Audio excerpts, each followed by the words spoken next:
Welcome back. This is lesson 11B, the second in our series about object-oriented programming. In the previous lesson, we looked at how object-oriented programming is a new and improved way of making programs by storing values as attributes of objects.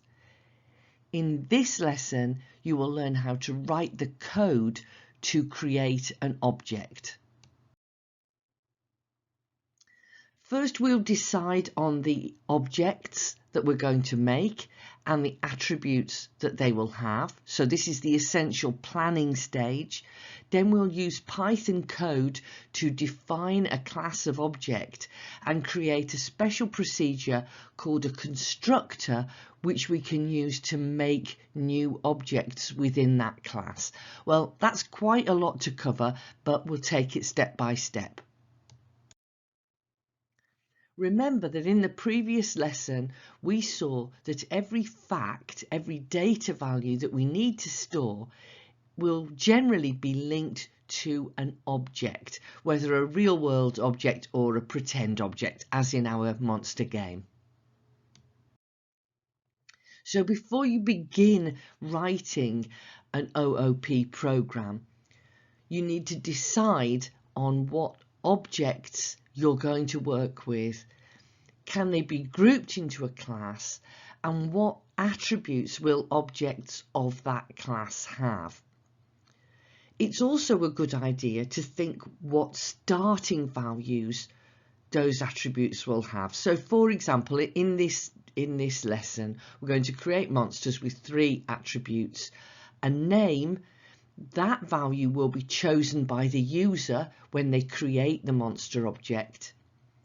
An amount of strength, which will be an integer chosen at random in the range 0 to 10. And a number of hit points, and I've just arbitrarily made the decision that all monsters will start with 0 hit points. So the first bit of coding, and you can follow along creating this code. This is all going to be done in Python. We're going to create the class of monster and write the procedure called constructor, which lets us make new monsters. This code isn't completed yet, but we're going to take it step by step. So we use the Python keyword class, and then we give the class a name that will remind us, like with all other identifiers, remind us what the class is. So these are going to be monsters in my computer game. So I'm calling the class monster. Conventionally in Python, this is one of the few cases where we use an uppercase letter at the beginning of a class name. So monster with an uppercase M. And then we're going to create the constructor. We nearly always write the constructor first in the class definition. The constructor is a special kind of procedure. So we start with the keyword def to say that we're beginning a procedure. And the procedure is called init, I think short for initialize. And it's got double underlines before and after it. This tells Python that it's not an ordinary self-defined procedure or function, but it's a special class of procedures that are only used in one particular way. So init with double underlines before and after. And below the first line, below the header, indented because it belongs inside the procedure, list the attributes that you have chosen for objects of that class. So as I say, I've already decided that my monsters will have a name, an amount of strength, and a set of, a value of hit points. This isn't finished yet. And by the way, I also want to say that almost all professional programmers would also put comments in setting out their thinking in establishing this class. I'm leaving that out for now so that I can fit it clearly onto the screen and we can follow along. We'll look at the commenting and readability in another lesson. So open Python and copy along, do your programming as you watch this. You can pause the video at any time and catch up with your code. Remember that the constructor is called init with double underlines. Okay, so in Python, this isn't the case in all computer languages, but in Python we have to put in a placeholder to stand in for the name of the different objects. Remember, once we've created a class, we can create any number of objects within that class, and they will all have different identifiers.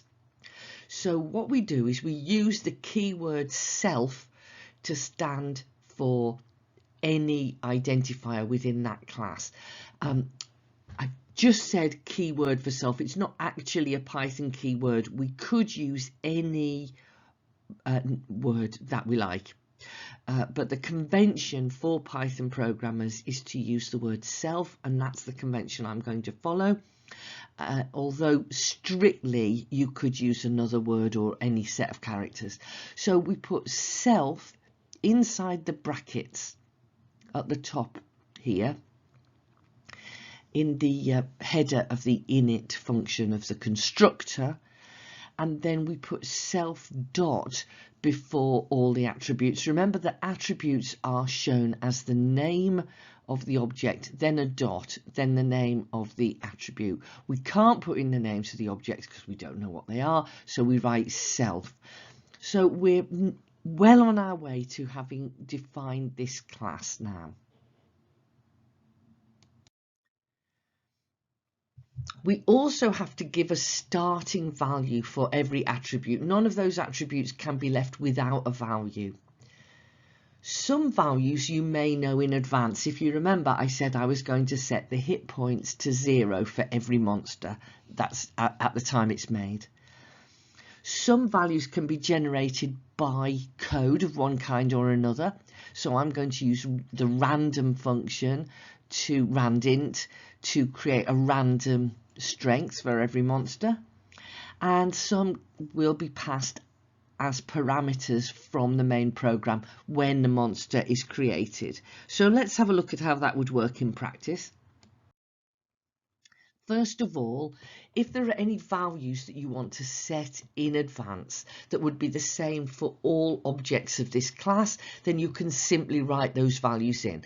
So when I create a monster, the hit points will always start as 0 in this case. Sometimes you can do that. That's quite convenient if you can. Sometimes you need to write code to generate the value of an attribute, and here I've imported the random function and I'm generating a random number from 1 to 10, and that will be the strength of this monster. So all my monsters will have different random strengths from 1 to 10. So again, if you can do this, it's very convenient. And finally, some values need to be set at the time that the object is created. So in this case, when you create a new monster, you have to decide what its name will be. So we have to pass that as a parameter. The parameter name comes after self in the brackets at the top of the function, in the header of the function, and then we assign that parameter to the attribute. So in this example, I've called the name of the monster that's provided from the main program. I've called the parameter this name, and self.name, that means the name attribute of the object will be set to match the parameter sent from the main program. So let's recap. When you create a class, you have to begin by creating a special kind of procedure called a constructor. In Python, it's called init with double underlines. The constructor tells the computer how to make an object of that class. You have to state all the attributes that you want the objects to have, and you have to set a starting value for every attribute. But remember, the starting values could be 0 or an empty string or an empty list. You can have any starting attributes that you want, but you've just got to set some attributes, some values to all the attributes. Okay, so there's my constructor. Now I want to start making monsters. Every object that I make will be an instance of the monster class. Let's look and see what parameters I need to provide.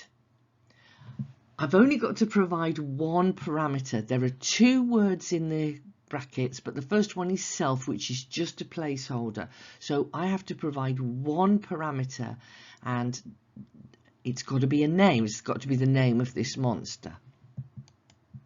So here I've made an object called X, and it's a monster, and so I've got the name of the class, and in brackets any parameters that I have to provide for this class. And for this class, the parameter I have to provide is a name for the monster.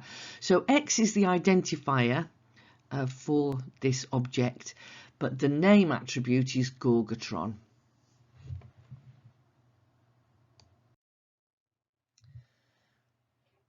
Gorgatron is now an object of the monster class, and as an object of the monster class it has 3 attributes: name, strength and hit points. So if I want to talk about any of the attributes of this object, I give the identifier of the object, then a dot, and then the name of the attribute that I want to refer to. So here I'm printing out the 3 attributes: name, strength and hit points. In fact, we can use attributes just as we would any other variable. Remember, they store data values, so I can set the value. So I'm setting the value of the object's hit points to 5, and in the second command I am multiplying the strength of object X by 2, so the strength will double. And of course I can print out those values having made those changes. So basically the attributes of an object can be treated exactly like any variable. Now there are exceptions, and we're going to come and look at a lot of different examples over the next few lessons, but in Python the attributes of an object, unless you make any further changes to the code, can be treated just like any other variable.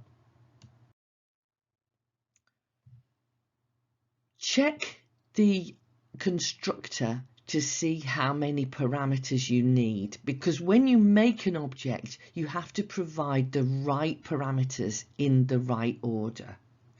Here I've changed the constructor for the monster class to add an extra feature, which is color. And so name and color have to be provided when you create a new monster. And at the bottom of the page you can see that I'm creating the monster, and I've had to provide 2 values, the name and the color. So my parameters when I create an object have to match the number and the order of the parameters in my constructor. Okay, so that's fairly straightforward, but remember to check the constructor to decide what parameters you need to provide. And of course, as I've said in the previous lesson, a big advantage of object-oriented programming is, although it's a bit fiddly at the start to create our classes, once we've created a class, there's virtually no limit to the number of objects of that class that you can create. And that saves you a lot of work in the long run. So here I've created a list called monsters, and then a for loop that's going to count 10. And in each case I just input names, so I have to think of 10 different names, and it will create a list of 10 monsters, as simply as that. And then I can identify any of those monsters by their location in the list and print out any of their attributes. In fact, I suggest you try this. And here's another challenge. Can you print out all 10 monsters' profiles in detail? So we know that facts are attributes of objects. When we're doing OOP, facts are stored as attributes of objects. In this lesson, I've shown you how to make a class, and within the class definition to create a special kind of procedure called a constructor that defines the attributes of a class and sets their starting values. Once you've created a class with a constructor, you can create any number of objects within that class by using the constructor. And all you have to remember is to provide any parameters in the right order. So I hinted at this task earlier, so let's do this as a proper activity.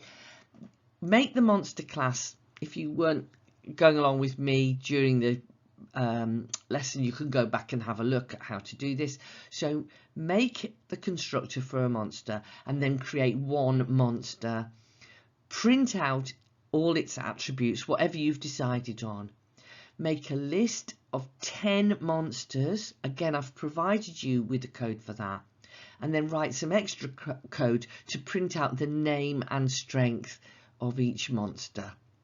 So if you can get that going, it shows you've got a pretty good grasp of the basics of how to make a constructor.